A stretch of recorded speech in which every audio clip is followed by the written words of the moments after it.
জামালপুরের বকশীগঞ্জ উপজেলার বাট্টাচর ১ নং ওয়ার্ড ফজিলতপাড়া গ্রামে ফজিলতপাড়া যুব ফাউন্ডেশনের উদ্যোগে অসহায় দুস্থ ও অসচ্ছল পরিবারের মাঝে ত্রাণ বিতরণ করা হয়েছে।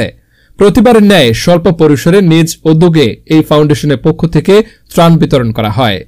গত শুক্রবার ৪ অক্টোবর দুপুর ১২টার সময় ফজিলতপাড়া যুব ফাউন্ডেশনের উদ্যোগে তাদের নিজস্ব তহবিল থেকে এই ত্রাণ বিতরণ করা হয়।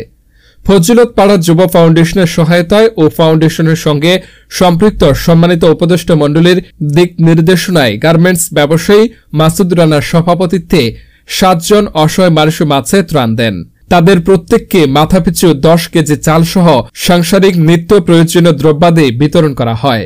উক্ত সময় ওই এলাকার একজন অসহায় প্রতিবন্ধী নারীকে একটি টিউবওয়েল প্রদান করা হয়েছে। এ সময় ওই সংগঠনের প্রত্যেক সদস্যবৃন্দ ও এলাকার গণ্যমান্য ব্যক্তিবর্গ উপস্থিত ছিলেন। ফজিলতপাড়া যুব ফাউন্ডেশন এর সভাপতি মাসুদ রানা আরও বলেন, কয়েকজন শিক্ষার্থীকে প্রত্যেক মাসে আর্থিক সহযোগিতা দেওয়া হয়। আরও কিছু আবেদন দিয়েছে।